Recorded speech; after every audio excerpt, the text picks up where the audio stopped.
Sa pagkaalala ko po, nabanggit niyo po that you were formerly with ICFAO as a state auditor. Tama po ba? Yes, sir.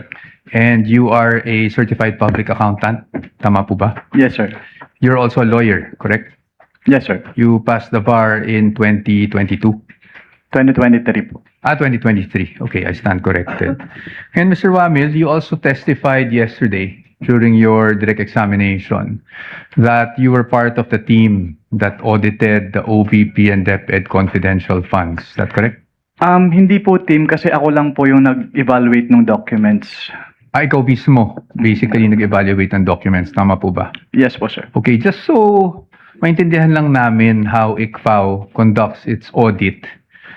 Yung mga auditors po ba, do they go to the field and observe itong mga confidential operations in person or? Since what we do po is compliance audit, we base our audit on the documents being submitted to the ICFAO. Okay. And do you get special training as auditors pagdating sa how confidential or intelligence operations are conducted? We base po our observations on the provisions naman po ng Joint Circular 2015-01. Okay. So, basically what you're saying is you base your audit on the documents submitted to you, not just by DepEd or OVP, but by any other government agency. Ganyan sa ICFAO. Based on the documents if they are compliant with the requirements of the Joint Circular 2015-01. Correct. Thank you.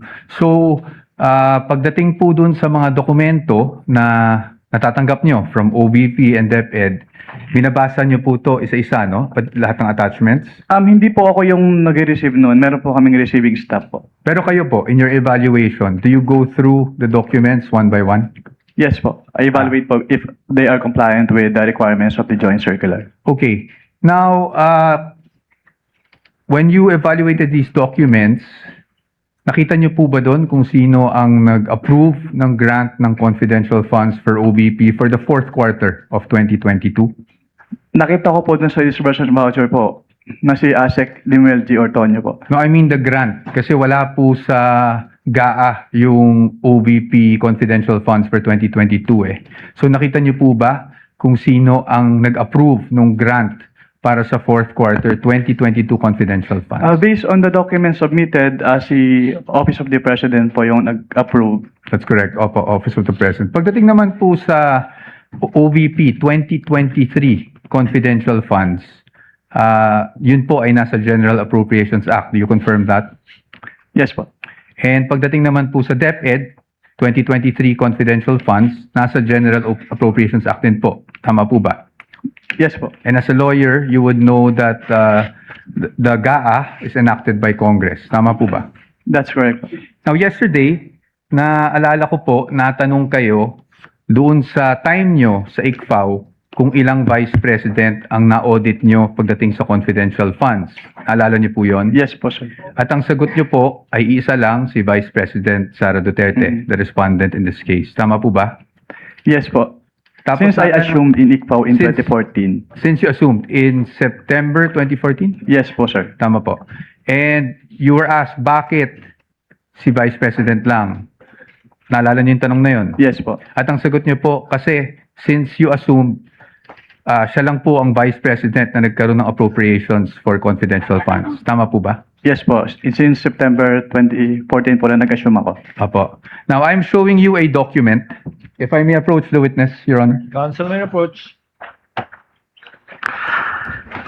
I am showing you a document Assisting entitled counsel from the prosecutors may also Oh, yes. approach should they so desire. I'm showing you a document, and this document is from the Department of Budget and Management, entitled Special Allotment Release Order, dated. Medyo malabo lang po yung document, no? December 22, 2014. Makita niyo po yan? At ang purpose po is to cover confidential activities for fiscal year 2014. You see that? Yes, sir. And nung December 22, 2014, nasa ICFAO na po kayo. Tama po ba? Anong period po yan, sir? We have a clear here po. Date of issue, December 22, 2014. Yes po, nasa ICFAO na po. Tama po ba? Mm. At hindi po si Vice President Sara Duterte ang Vice President ng mga panahon na yun. Tama po ba? Yes po. Pero na-liquidate po ba yan?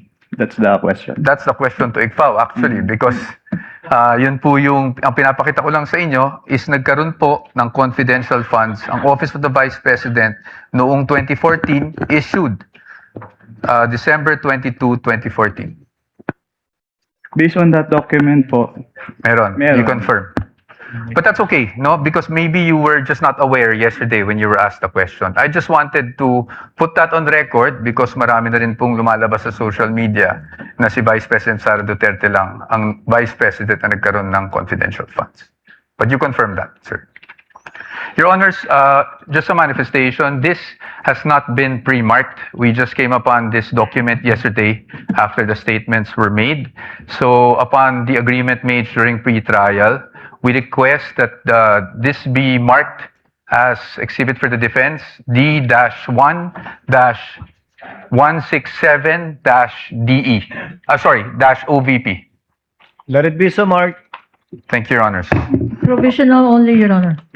Yes, of course, subject to the objections of the prosecution when the time is Of course, appropriate. at the proper time. Thank you, Your Honor. And we will provide the prosecution with a copy as well. Kindly we do know- that after, perhaps later on, after the trial, or now too, so that it can be made a subject matter of redirect should the counsel for the panel of prosecutors. Medyo malabo. so desire. I can give you Photocopy. just a photo. We would like to manifest that this is just a printout, Your Honor, and a photocopy that we retrieved from the Office of the Vice President. Noted. Okay. Ito, bibigyan ba natin to? Hindi, okay, hindi na. Okay.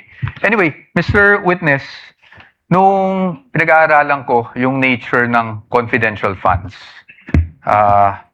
may mga issuances akong nakita aside from yung JC 2015-01 na parating yung nami-mention kahapon and today. And that is COA Circular 92-985. Yun po ba ay familiar sa inyo? can you repeat? I can give you a copy. Your Honor, I am giving the witness a copy of a document entitled Commission on Audit Circular Number 92-385 dated October 21, 1992. For the reference of the court, this was marked as Exhibit D-1-155. Naalala po ba ninyo yung document na yan or familiar po ba kayo sa document na yan? Witness is perusing the document, Your Honors. Noted. If assisting counsel would like to also from the prosecution.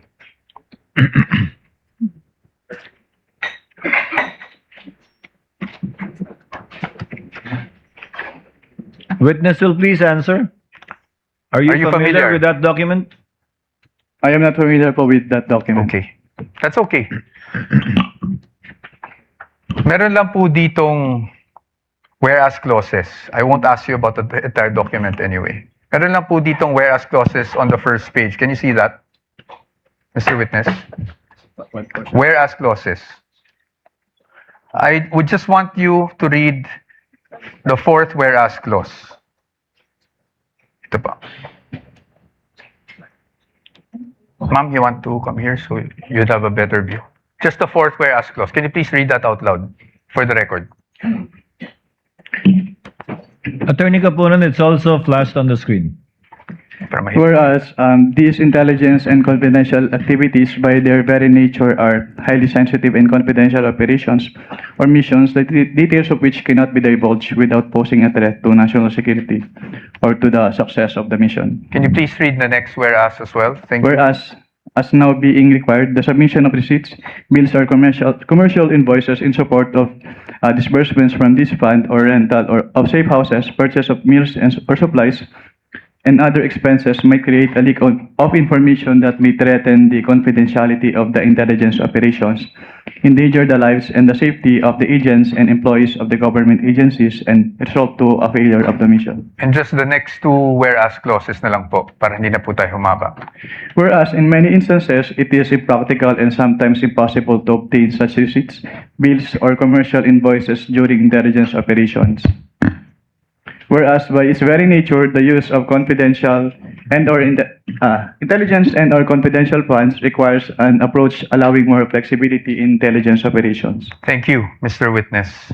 Manifestation, Your Honor. First of all, this exhibit presented by counsel for the respondent is dated October 1, 1992, Your Honor. Whereas the joint circular cited as basis by this witness, Your Honor, is dated 2015, Your Honor. There is no indication here.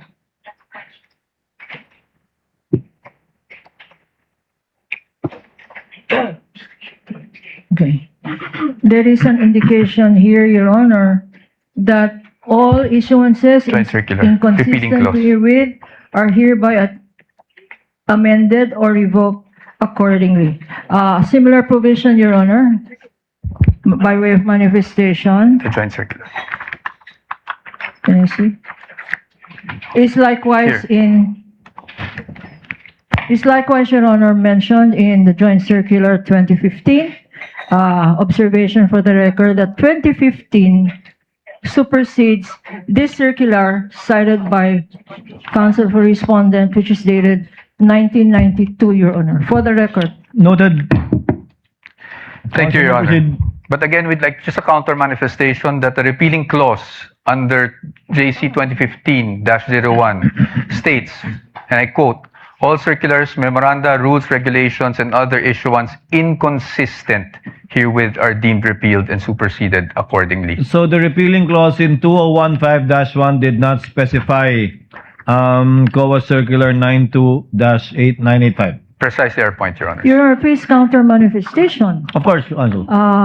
Counsel read the literal meaning, Your Honor, but the substantive meaning is all circulars are deemed repealed and superseded accordingly. His interpretation, my interpretation, but no interpretation needed, Your Honor. 9.0 is expressed. All are repealed and superseded accordingly. Manifestation is duly noted. Thank Your Counsel may Honor. proceed. Your Honor, the documents would speak for themselves, Exactly. and we will leave this to the Honorable Court as to not prolong the debate on this matter. Just again, just my last manifestation on this. The difference, the difference between Joint Circular 2015, Your Honor, it has been identified, authenticated, and testified to by this witness. This circular that they're citing, Your Honor, 1992, has not been identified. We don't know its due existence. We don't know the circumstances surrounding this document. And therefore, they're covered by the original document rule. Produce the original, since you don't have a witness who has testified as to its existence, due execution, and least of all, its contents, Your Honor.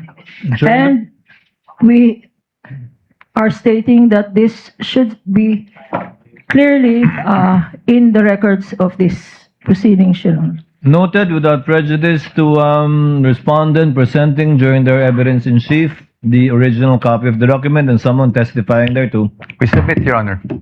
Please proceed, counsel. Now, dun base po sa binasa nyo, Mr. Witness, nakikita natin na mag-iba ang auditing standards or guidelines pagdating sa confidential or intelligence funds kung ikukumpara sa regular funds. Tama po yun.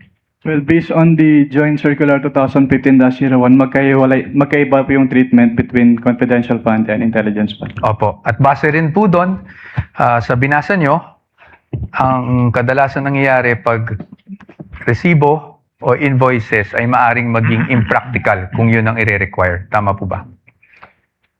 Under the Joint Circular po kasi, the auditors may require the Your Honor, that's not responsive. I was just asking him to confirm what he read. Kindly answer the question, witness. Just on the circular that you read, Circular 92-3. Can you repeat the question po, sir? Ayon po doon, yung regular requirement na paghihingi ng mga resibo, acknowledgement receipts, may be impractical pagdating po sa confidential operation. Can we ask counsel, Your Honor, to show that particular Yes, Your provision that he is citing in respect of the circular. Kindly do so, counsel.